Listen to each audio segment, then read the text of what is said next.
Yeah, that's right. We got knocked out in the finals penalties. It's the curse of England. um, so yeah, testing out the new mic. Can everybody hear me all right? I can, yeah, you're a bit low for me, but that just might be I've got a problem with my mic. What about now? Um, What about now? I actually don't think it's a problem with your Oh, okay. Am I computer. muffled or am I audible? I'm just going to see if I can get you on my other laptop. Hold on. All right.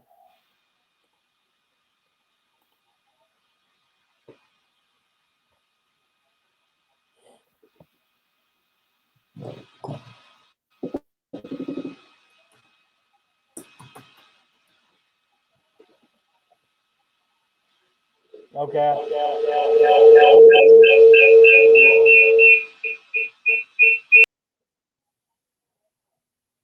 We lost Adam. How low, Frank?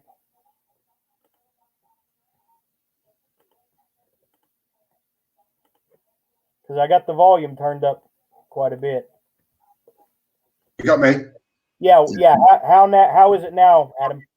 Yeah, that's better. It's not you. It's me. Hold on a sec. Well, Frank tells me I'm low on the livey. Let's see how low. How is it now, Adam? Yeah, that's better. It's not you. It's me. Hold on a sec. Well, Frank tells me I'm low on the livey. Let's see how low. How is it now? It is a little tinny. I don't know, but I mean it's manageable, I guess. I don't know. Okay. That could have just been because I had the other laptop right near it. Hold on. Let me just. Okay. I think I've just. No, I think I've just blown the mic on my other laptop, so I thought that might happen. So I had the other one ready just in case. Greg says it's better now, so hopefully. So I didn't know that you had won a contest run by Stephen King, writing contest. Is that kind of what launched you? Uh, Launch is probably a charitable way of putting it, but yeah, there was a contest around about the time of his on writing that was in conjunction with the publication of that book and a British newspaper called The Observer, and they put together a contest to write a short story in a Stephen King style short story, and I entered it. Forgot I'd entered it. Months down the line, found out I'd won it, and yeah, as you say, yeah, and it launched me, and now I'm a household name, and it's the rest is history, so to speak. An international superstar, right? Yeah, that's it. Yeah, living the dream. Yeah. So your first foray was Die Dog or Eat the Hatchet, right? Sorry, say that one again. Your first foray into writing was, as far as being published, was Die Dog or Eat the Hatchet, correct? Well, my first published short was the story that won the Stephen King contest, um, and then after that, I wasn't published for a good 10 years, and then I started writing. I immediately after winning the contest, I managed to get an agent off the back of that. I really wanted to write screenplays, so I was a screenwriter for about 10 years. Got a few things optioned, did a bit of rewrite work here and there. Nothing ever made it to the screen. And eventually, I turned my hand at writing prose rather than in screenplays again, and started selling a few shorts. Sold a short to Nightmare magazine. Um, was probably the biggest at the time. And my first book was a collection of novellas called Black Cat Mojo. Um, with such classics as Of Badgers and Born Dwarfs and Jesus in a Dog's Ass. Um, and Die Dog or Eat the Hatchet was actually the follow up to that. Okay. And then let's see, there was one more which I have not been doing my research as adamantly as I should, but let's see, it was Gator Bait, which I've actually read. That's another one of yours, correct? That was included in the Die Dog collection, and I also published that one as a standalone. Now, didn't that have to do with a hotel owner who had a gator that he would feed people to? Yeah, that was the Toby Hooper used that as well for his Eaten Alive. I think the guy's name was Joe Ball, and he was, what do they call him? The butcher of Elmendorf or something. He was a he was a tavern owner in East Texas, I think, who was said to have uh, at the back of his honky tonk he had a gator pit where he'd entertain the crowd by like throwing chickens and small animals to this thing, and also had a bunch of wives go missing. And so the rumor was that they'd fed a bunch of ex-wives to his pet gator. So I always thought that was a decent story. So I did a reworking of that along the lines of a mix of the Joe Ball story with The Postman Always Rings Twice, was what that story was supposed to be.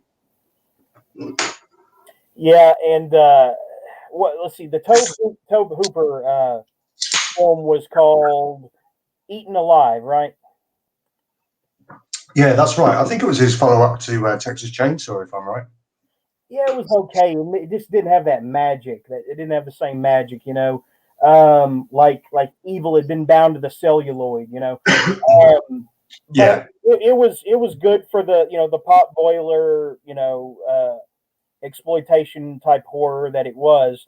What was it like working with James Newman? Who that name sounds familiar. Didn't he write Animosity? yeah. Which is fantastic. It's a timely story about call out culture that is taken over every facet of our lives. I don't know if you read it, but it's pretty fantastic for that. Yeah, I've read that one. I haven't read all of James's work, but yeah, I have read that one, and it's very good. Yeah, he's a huge talent. He's yeah. How did that come about now? Yeah, I think we were just admirers of each other's work, and one of us suggested, well, we should collaborate on something if the right idea came along. I had the bare bones of a story for what became Scapegoat, which is about a bunch of dudes on their way to WrestleMania 3 in an RV, and they end up taking an ill-fated detour through the backwoods to make it to WrestleMania, and end up running down a fugitive girl who's on the run from a doomsday cult, and all sorts of apocalyptic shenanigans happen. So it James is a Christian, and because we were like dealing with a doomsday cult, I really hoped that he could bring a lot to the table there, and he did. Yeah, people seem to really like that one, so it's one of my favourites. I really enjoyed working with him. I think he thinks I was a bit of a pain in the ass. I'm a bit OCD, and not in a cute way. So the best I can say is we got it done, but it was yeah, it's a good experience for me anyway. So neither one of you procrastinated, right? I wouldn't say procrastinated. It was more just I just endlessly rewrite, and I think James towards the end just wanted to just fucking draw a line under it. But I think it was worth the effort that we put into it. It was yeah, it's a good book. The people who read it seem to like it for the most part. So it's a little bit like Red State as well, the Kevin Smith film, which I thought was good up until the ending. I loved Red State. Very underrated. Yeah. James and I just thought that he missed a trick with the ending. That it was almost a cheat that he didn't go apocalyptic and biblical at the end, and we kind of thought, well, what if we take it there? Uh, it's it's not the same. It's not a direct rip of Red State, but if you think along those lines and think of how Red State ends, but think of how it could have ended, you've got an idea of where a Scapegoat might take you. Well, from what I understand, originally Kevin Smith was going to take it in a more biblical direction with the ending, where the angels just come down and they're suited up for war basically, and they cut the heads off of all the believers because they've done evil. But he says he ran out of money, budget wise, and so they ultimately went with the they were all just deranged, and a stoner's mishap of a prank ended up alerting everyone to a false sign. Basically, that's what he ended up going with, but he wanted to go biblical with it. He just didn't All have. right, so he did want to do that. Wow. Yeah, according to what he says now on his Smodcast, but yeah, Red State is very underrated. I don't know what everyone's problem is with it. That and Tusk. I think he's done some of his best work in the last few years. But yeah, Tusk was really funny. I really like that. Yeah, did you say Antosca? No, Tusk. Yeah. So you are not religious then, right? Best you could say is agnostic. I'd say. Fair enough. So, what did you bring to Scapegoat to balance out Newman's, religious proclivities? It wasn't really a balance. I see. It feels like a really long time ago now, but I think what we tried to do was find a uniform voice. So we tried to just give it the humour and tone of a Lansdale piece. So we said, all right, well, let's both try and do write in the style of Lansdale. So we've got like a uniform style, and so hopefully then you wouldn't see the cracks when we were like passing it between each other. What's that? Cat ass I've got there. Yeah, sorry about that. This is not a terribly professional show. My co-hosts haven't even shown up yet. I guess they didn't realize that I would have to go live an hour early, but it's cool, No problem. So, and I guess that brings us to One Tough Bastard now, which I think, I haven't read too much of your work, but I was able to finish this one. Now, it has to do with two washed up 80s stars, one, an actual sentient chimpanzee whose name is Duke, right? Or is it Mox? Okay. Yeah. Also, Shane or Moxie. The Mox, yeah. And they've got a slew of releases that are very 80s-ish, like Copsicle was one of my favorites, but also KKK. What is it? KKK Cop, yeah. Yeah. And let's see, there was one about the apocalypse, I think. The apocalypse. God, there were so many. I've forgotten them myself. Hang on, I've got the book here. So look. Stone. No, wait. That was an actual. Tijuana Donkey Showdown is an actual. Clone Star, American Here, Sumo. we got an actual filmography here at the back of the book. I remember One Tough Hombre, Copsicle. Let's see, KK Cop.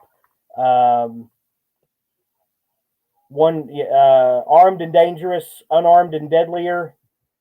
Crime took his arm, science gave them back. Let's see, Amishing in Action. Oh my God, we gotta put the cover of that up there. How long did it take to do all these covers here? Well, all the covers are by Matthew River. So it took a while, just mainly to for him to work around his schedule.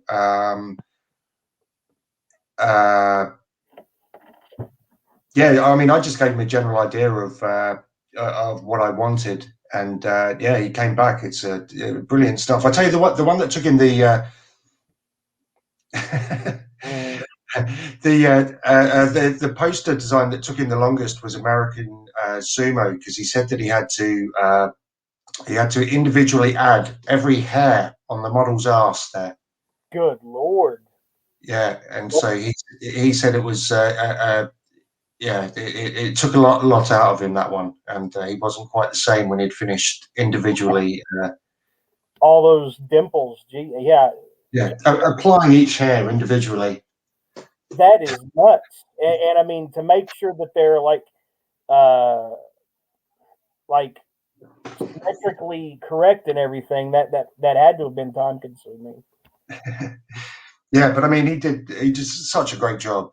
Yeah, I couldn't be happier, really. I mean, he's a fantastic artist. So, were you a child of the '80s then? Probably more that I was born in '78. Yeah, so definitely '80s culture, but my memory is probably more '90s. So late '80s, early '90s, I'd say. Um, yeah, but it's just fun. I mean, I'm definitely a fan of all the sort of junk '80s action action stuff. Hmm. Um, and I think it's probably my dad who's responsible for that. He was trying to break me out of the horror cycle, and the thing that he was always saying was expand your horizons, and so it was like expand my horizons from horror junk to action junk that he liked. So he seemed to think that Chuck Norris or whatever was broadening my horizons. But either way, it's something that stuck with me, and I thought it'd make for a fun story. Who was your favorite out of all the typical badasses from Van Damme to Seagal to Chuck Norris, then Stallone and Schwarzenegger? Who was your absolute favorite out of all those? Well, I'm almost ashamed to say just because of his reputation, but Seagal, I think. I think so too. I'm going to say the same thing. Yeah. I mean, it's just he was so effortless in his ability to kick people's ass, like he would take a pull cue, break it on his knee, and then just start using it like drumsticks on people's heads. He would throw Yeah, one guy into a phone booth and shut the door while he's fighting two other guys over here. yeah. Love it. No, that's like Out for Justice is that's the greatest, that one. It Yeah, really was, yeah. Like, and then Marked for Death when the guy's like, "I'll kill her. I swear I will." He says, "I don't know her. What do I care if you kill her? I don't know that. I don't know this girl." yeah. That was very unusual for that time with the guy who's like, badass and out has got to save everybody.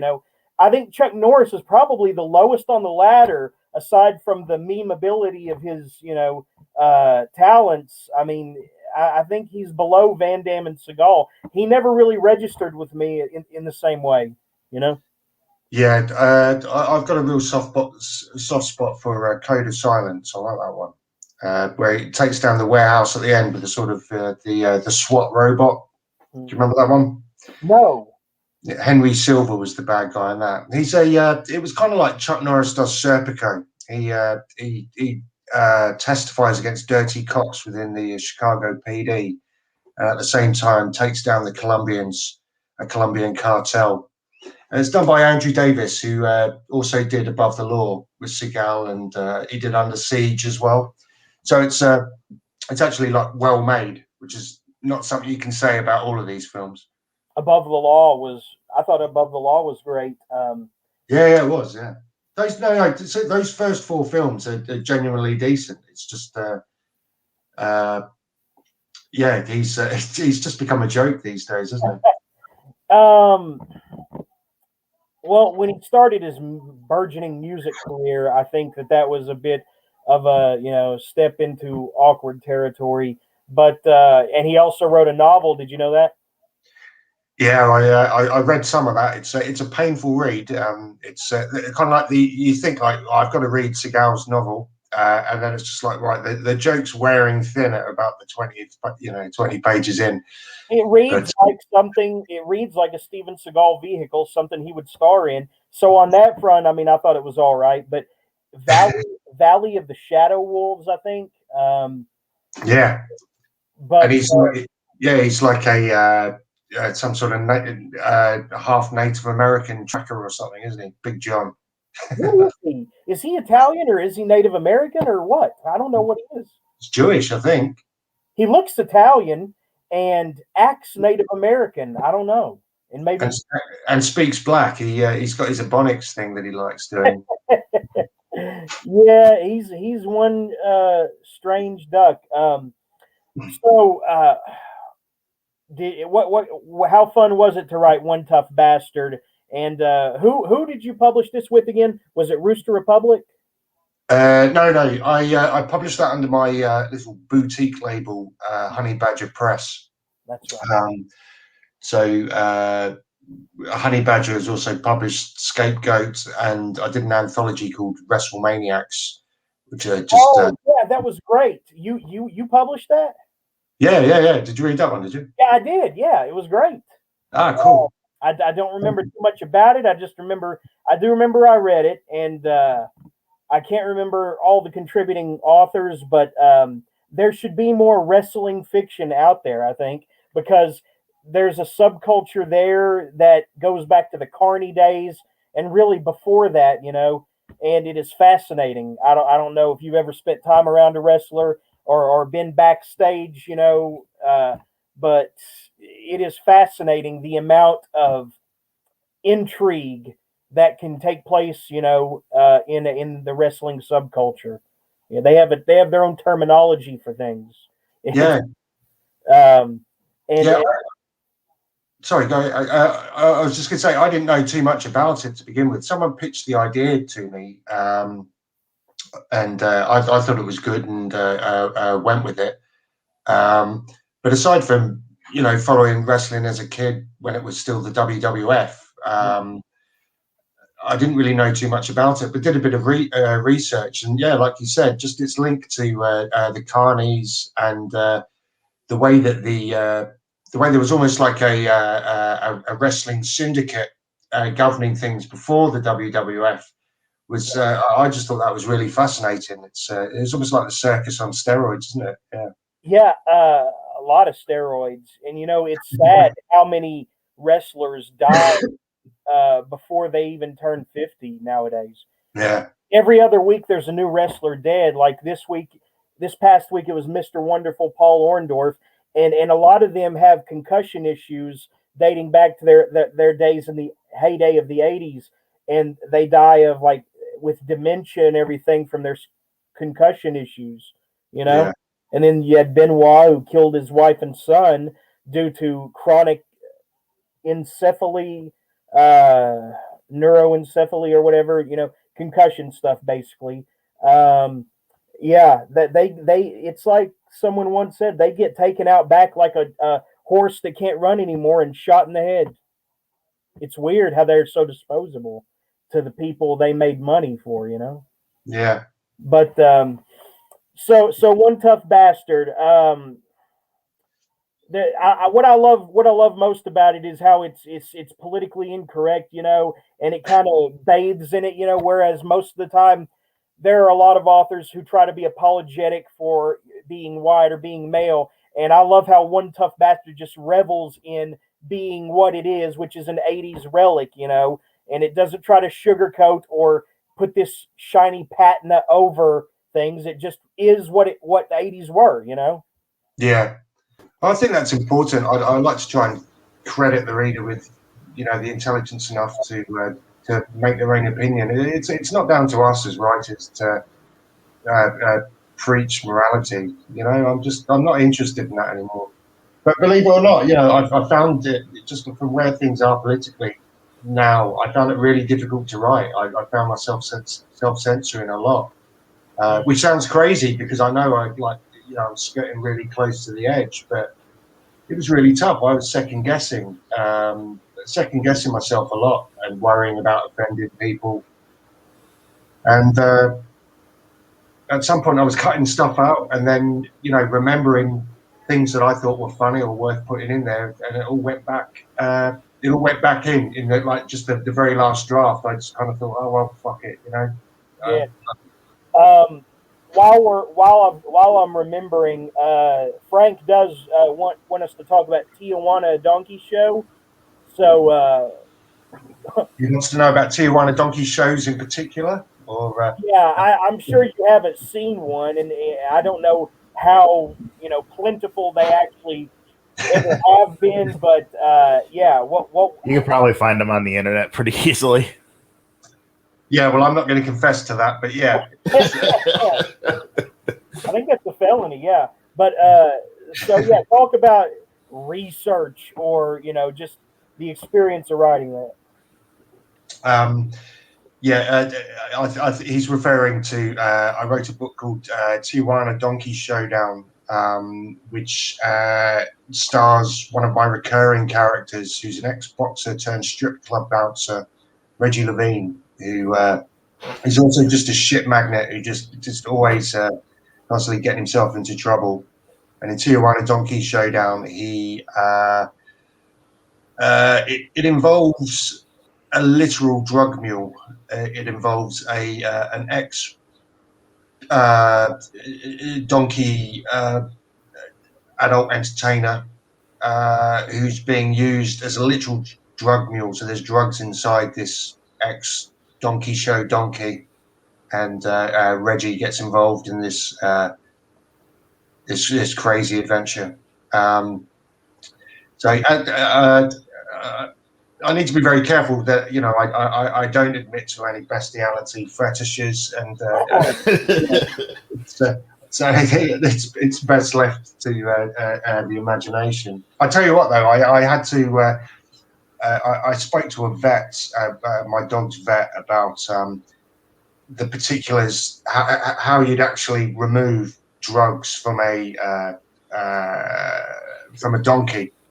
And that was pretty difficult explaining to him. It's like, why do you want to know this? And I had to tell him the general story. I don't think he'd heard of a Tijuana donkey show before.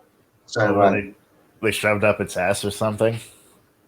Well, it was going to be in its stomach. So he said that it's got there's lots of space around the actual stomach, so you can sew it under the skin. But it seemed a little bit too complicated in the end, so I just kind of thought, well, I'd wing it. And if readers found certain things implausible, there were, there's so much crazy shit in it. It'd be weird to hang up on that tiny detail. Did you ever hear of this guy here in America named Mr. Hands, who died receiving a rogering from a horse? I mean, it perforated his colon or his intestine or something. I mean, he actually had internal injuries from getting shooked by a big stallion. Well, that's the thing. I mean, you should start with this. I'm just guessing here. You probably start with a Shetland pony or something. You don't go straight I've actually seen the Mr. Hands video. No! The plopping noise is stuff of nightmares. Oh! Holy fuck! What? So there's the snuff of this, is it? Yeah, there's a video of it. It was like a shot clip that was famous in the early internet. Holy shit! This guy getting fucked in the ass by the horse, getting it pulled out with a loud plop, and then him just walking away and kind of falling down. So, did you get the impression that he regretted doing it, that he was in legitimate pain, and that could you tell he was going to die based on the way he fell down? You couldn't really tell it. I mean, you could tell that his asshole had been completely fucked up, but I actually didn't know he died until I read about it later. Makes sense, though. Jesus. Yeah, Chuck Palahniuk actually wrote a story based on that too. Of course he did.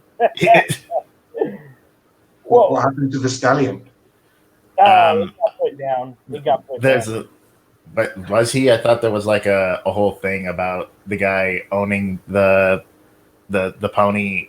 Turned out he was running basically a bestiality brothel out of his stable or something like that. I know that in that documentary Zoo, they spoke to someone who had to put down some horses. It may have been a separate incident that they were just recontextualizing in the documentary for comparison, but there were some horses that got put down because they had been trained to straddle human beings, and they were trying to, even when the vets came to examine them, I mean, they were trying to straddle them, Uh, that's that's really unfair to the horses. Like I the know, horses were just trying to get a nut. They don't. They. I mean, they didn't know, but they didn't know a hole from a hole. right? That's horrible. That's horrible, man. And that's horrible that that guy needed that to have achieved satisfaction, that he couldn't find it with one of his own species, race, even. Wouldn't you like to know? I mean, wouldn't you like to know the sliding scale it takes, though? I'm just always interested in the steps that someone takes. When you've got like a really extreme perversion like that, Mm. it doesn't start because how many times can you get fucked up the arse by a stallion? Clearly once. In I this mean, gentleman's case, Mr. Hands, just the once before he I so mean, yeah. I mean, do you remember Goat.se? Ah, yeah, I mean, that was a guy who he spent his whole life stretching his asshole with giant dildos, and he never once had a rectal perforation or anything like that. but it's a slippery slope. how can you be so desolate inside that that's how you either earn your income or achieve satisfaction? Though, I mean, how empty do you have to be? I don't know if you've ever seen Goat.se. The guy looked pretty empty inside and red I've and seen meaty. pictures. I've seen pictures. Yeah. I Um, literally wrote a story called Foreign Bodies, which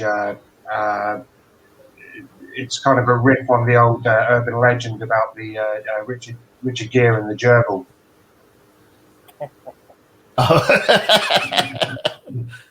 I bet want- Richard Gere, whether it was a true story or not, I bet Richard Gere is really tired of being asked about that.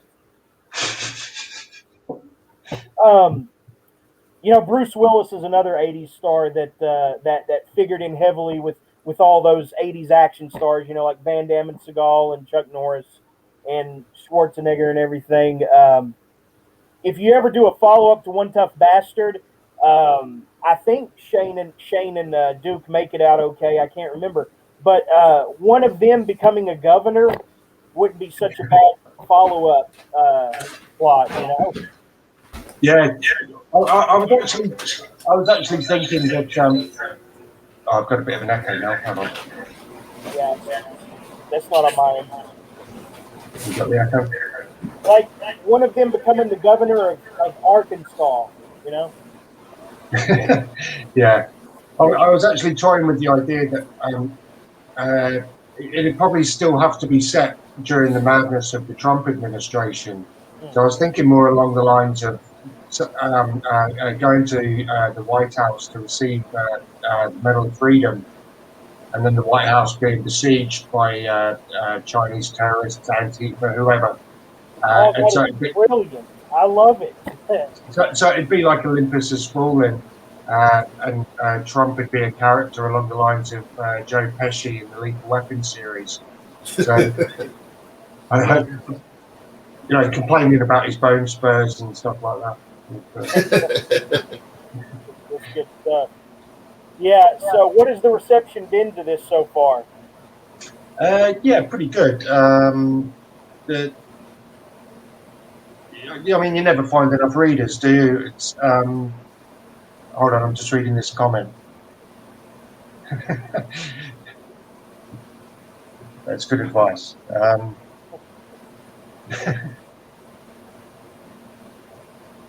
think the worrying thing is that you'd assume that I know who Mr. Hands is. It's that comment. Yeah, the response has been good. We always want more. We always want more readers. I actually invested a bit of money in a decent publicity campaign for this. So hopefully it reached enough eyeballs. Unfortunately, I lost my internet connection while moving house for a couple of months during the early promotion. So that kind of threw everything off a bit. But obviously, you've got a huge audience rivaled only by Joe Rogan. So I'm hoping that this appearance will bring a few more readers to the book. We do not have a huge audience. Are you talking about Rogan or us? I'm just taking the piss. I'm just, Oh yeah. We definitely do not have a huge audience. In fact, this is actually the biggest it's been in a while.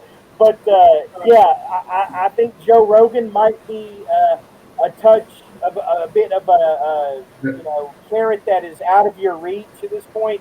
Um, because I'm sure if someone showed him the code to that book, he'd want you on in a minute. I He's think like, that the holy Rogan shit, that monkey's holding a gun. the Roganites only like read books that exist when they're on DMT. You know, I think that's the only time they read books is when they imagine they're reading one on DMT or working out or something. the aliens reading it to them. Well, Yeah, I think we've definitely elevated it. If we can't bring the bestiality crowd into the mix now with the lofty conversation we've had about Mr. Hands. yeah, No, I don't know what we're doing. Well, thank you, Greg. There we yeah. go. There's one sale. Right, right. We promote books here, man. Um, so We're book cut podcast. We're smart. we I've noticed that you tend to feature a lot of anthropomorphic characters, talking animal characters in your books. Do you think that I think that that's fairly common with most writers these days from a certain age set? And do you think that that's like a Disney influence, or is it just like an absurdist, influence that's like an easy go to, to have a talking character that exhibits human traits? I mean, Yeah, it's. I don't know. I mean, most of my books have had these animal characters, but not this. This is the only one that's gone so far as talking. Uh, and I think I was mostly just like going for like absurdism. Not really bizarro, because just in my approach to writing anything, even the most absurd premise you can think of, I take it just like really seriously. It's like the only way that it seems to work for me. Um, yeah, so I don't really know where it came from, except for the idea of the chimp talking. Is I just thought initially it was going to be based along, it was going to be a cross between Cheetah and Nim Chimpsky, the the talking the chimp that could speak sign language. It was actually raised to be human as part of a sociology experiment. It was in the documentary Project Nim. But I just decided like a novel where I'd have to like where the chimpanzee would constantly have to be talking sign, and so the language would be in italics would be a real drag to read. So I thought somewhere along the way I'll just turn the sign language into a voice box, make the chimp super smart, and just make it more of a snappy buddy dynamic. And yeah, there's a Beverly Hills Cop influence too. I feel like was that intentional? probably 48 hours was definitely in there. It was a bit of everything. It was supposed to be like sort of Ready Player One to an extent. I've almost like lost count of the influences in there.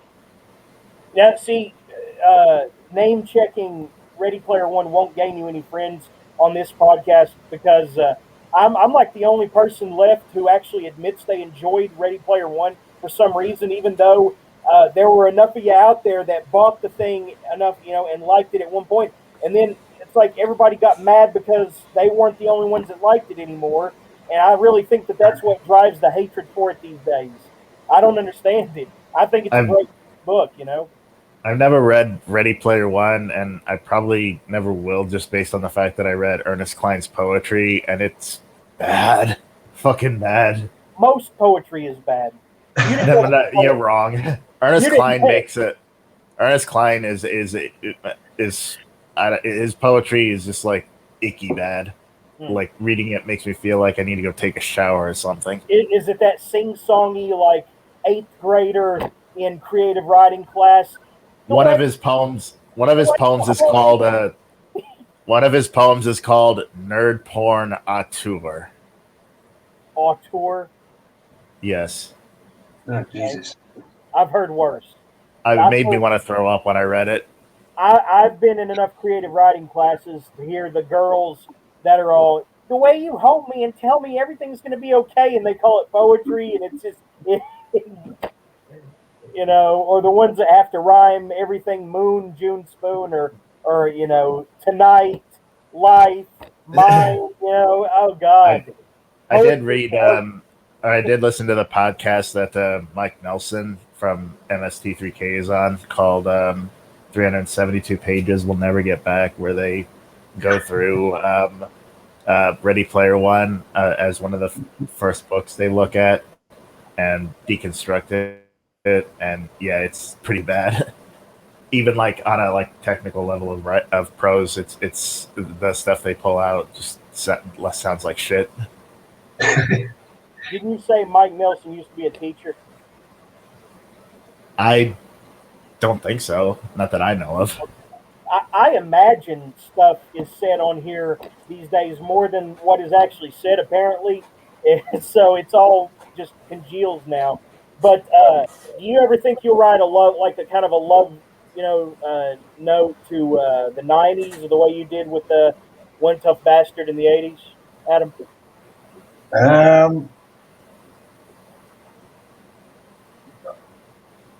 I don't know. I don't know. I kind of feel like I did to an extent, because in a way, like where we are now with, for want of a better word, woke culture, it feels just like an echo of what I remember of political correctness in the 90s. It just feels like an amplified version of that. Social media has just completely amplified it. During the 90s, I was very much into the shock comedians of the day, like Kinnison and Andy Dice Clay, and I just remember vividly the controversy surrounding them. And you just get so many echoes with today. Today's much worse. I mean, the internet's just fucking driven everyone insane. Yes. Social media, it's sad. If you actually remember what things were like beforehand, you know how crazy it is now. And I think of people of our age who remember it now, are just thank their lucky stars that we're not kids being raised, through this fucking filter. It's we went a bit off topic, but what I'm saying is I feel like to a certain extent with a book like One Tough Bastard, which is kind of satirising today through 80s and 90s culture, I think I've kind of done it. I'm not quite sure how I directly approached the 90s. Okay. Yeah, there were parts of it that were pretty politically correct, but never as bad as today. What are some of the authors that you kind of hang your, hat on, as far as that helped you during your formative years? Who do you point to as influence? Um, the first influence would have been Roald Dahl, I suppose. Uh, as a kid, that was. I kind of see the jump as being like from Roald Dahl to Stephen King, um, James Herbert, Clive Barker during my teenage years, and then somewhere along the line, finding true crime and just going into that level of degeneracy. Um, but of course, as I said, I really wanted to be a screenwriter, so I was reading people like Shane Black, William Goldman, and so on. So my style kind of was formed along those lines. Elmore Leonard was another one.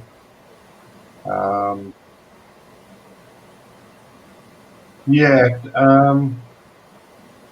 and the EC horror comics was another big influence. When they started, yeah, they started reprinting those. It might have been Gladstone. I'm not a huge comics guy, so I don't really know, but they started doing reprints of those in the 80s, and I came across those, and they were a big influence. And then, as I've already said, the shock comedians of the 80s and 90s, it all kind of blended into one. But initially, like so many of us in the horror community, at least, I was just another one of the bad sort of Stephen King clones, just churning out Stephen King stuff until I found my own voice. Did you get to actually meet Stephen King when you won that writing contest Yeah, or? yeah, yeah, yeah. That was the main prize. I met him in New York and had lunch with him for about an hour. That was in 2002, 2003. So you had Uh, an hour of King's time. yeah, yeah. But when that happens, it goes it goes like that. Yeah. Well, what were some of the words of wisdom that he may have imparted to you? Words of wisdom. I think I was too young and starstruck really to think too much along those lines. I remember we had a discussion of slow versus fast zombies because this was just before 28 Days Later came out. And in fact, I said, I've started seeing the movie hadn't come out yet. And I said, there's this new zombie film coming out called 28 Days Later. And he seemed pretty interested in that. And so we started talking about Return of the Living Dead. And he said that was his favorite because he said, those fuckers were fast, man. Uh, And we talked about what was that experiment where the college kids were? It was the mock experiment where the college kids were told that they were electrocuting their. Was it the Stanford Milgram? prison Was it, experiment. Was it the Stanford No, prison? was no, it it was Milgram? I think it was the Milgram experiment.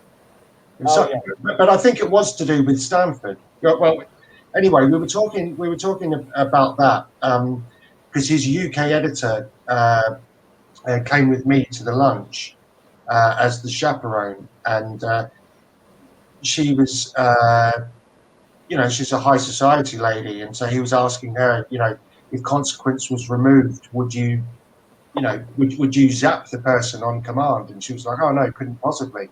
And he asked me, would you? It was like, with consequence removed. Well, yeah, absolutely, which he thought was quite amusing.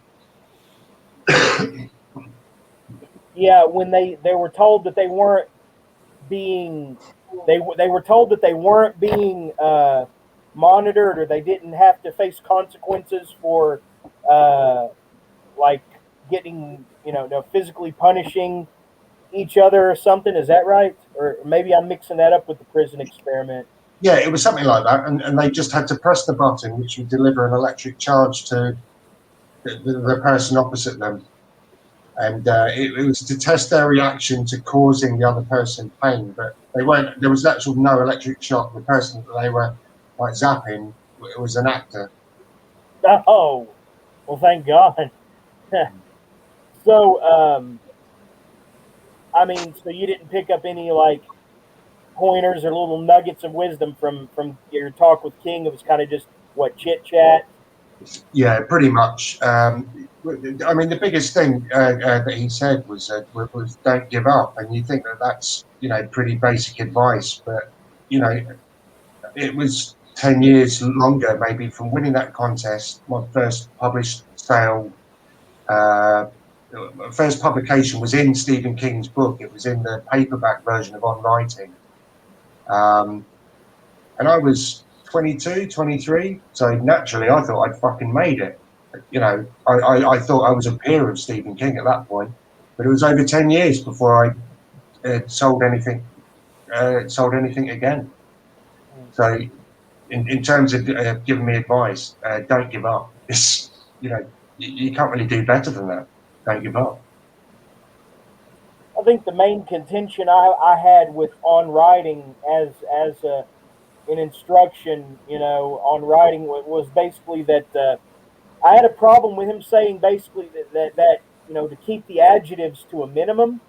I seem to remember him saying that in it, and I just had a problem with that. And I'm nowhere near even your stature, much less his. But I've published a handful of stories, but I just had a problem with that logic that keep the adjectives to a minimum and don't make them too challenging. I seem to recall. You know. Yeah, I mean, it's been a while since I've read it. I think with any writing guide, it's pretty subjective. You know, it's if you're going to find a style that works for you. You know, with with with things like that's really going to come down to personal preference, isn't it? Mm. Um, What are you working on now, or what are you thinking of moving on to now project wise? I'm just putting on the. I've been doing a collaboration with a writer called Joseph Hirsch, who to me is just a completely unsung talent. This guy's the fucking real deal. Wait, who is Uh, it? Joseph Hirsch.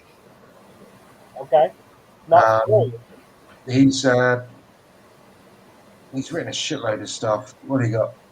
My Tide Shadow is a good one. Loads of stuff. He's an army veteran who just literally does nothing but write, and he's he's a special talent. Anyway, we've been sort of email corresponding for a while now, and I suggested a collaboration, and so we've been writing a kind of a riff on the old Walter Hill Charles Bronson movie Hard Times. So it's a 1930s gangster thing that we're writing about a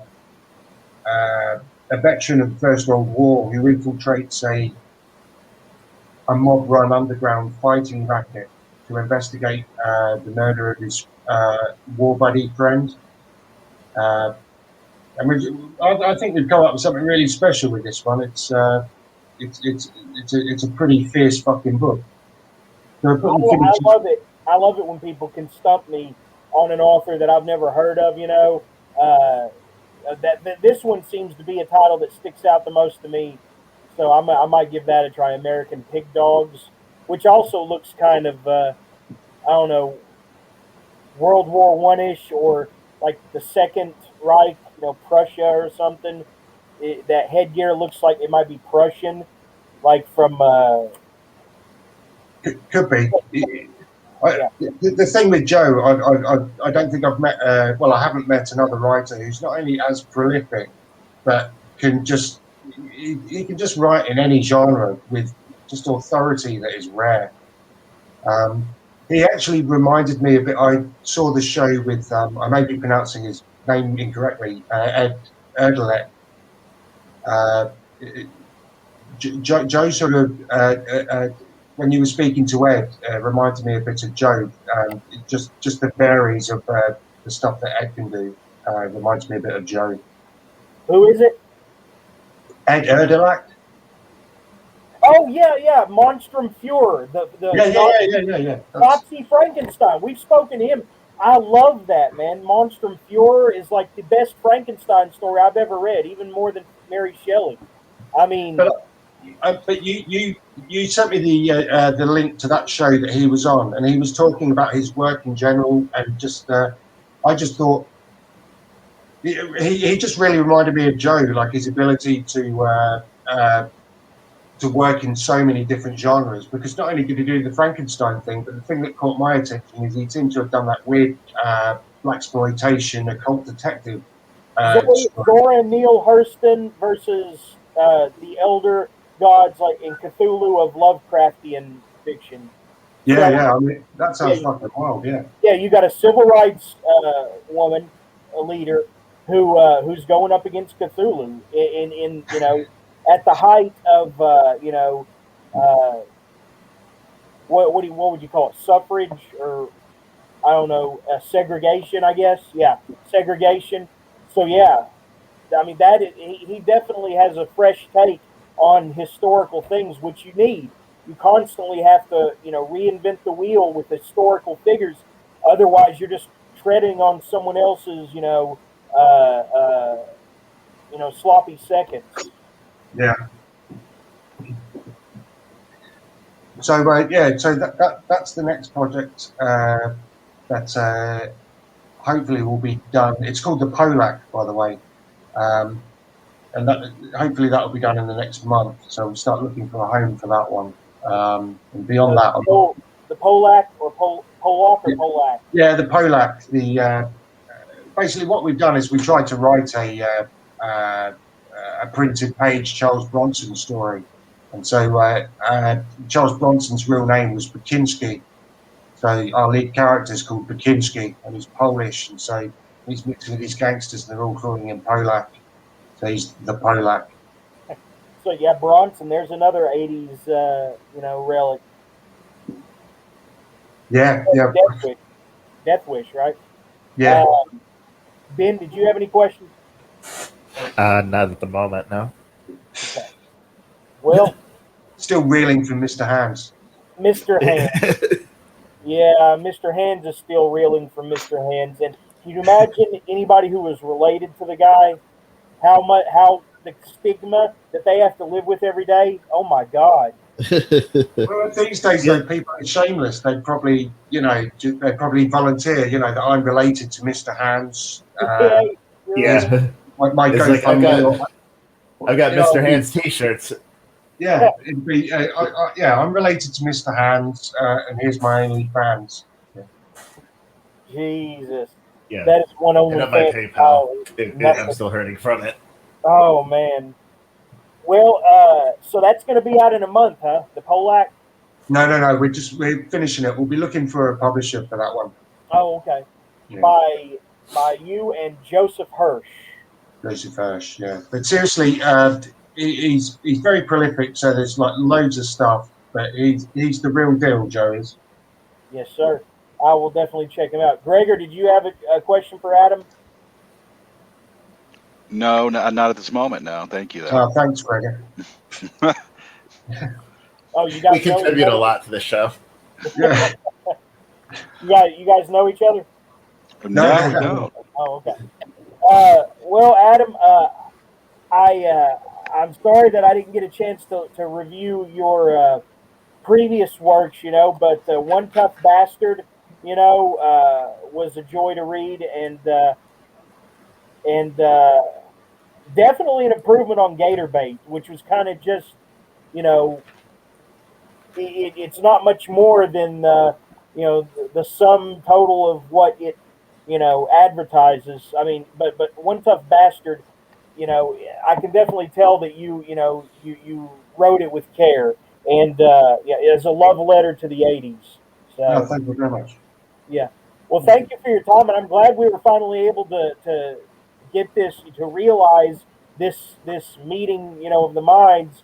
I'm sorry your team didn't win 2 weeks ago.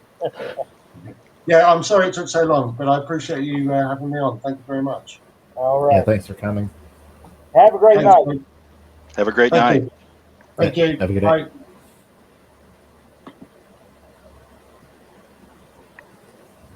All right. So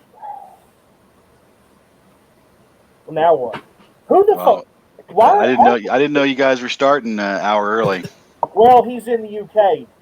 Next time he comes on, I've got to be better read on his stuff because I was kind of struggling at some points. I've only read One Tough Bastard and Gator Bait, and I didn't do as much research as I normally would. Which, even though I'm not the research monkey that I used to be, I could have at least done a little bit better.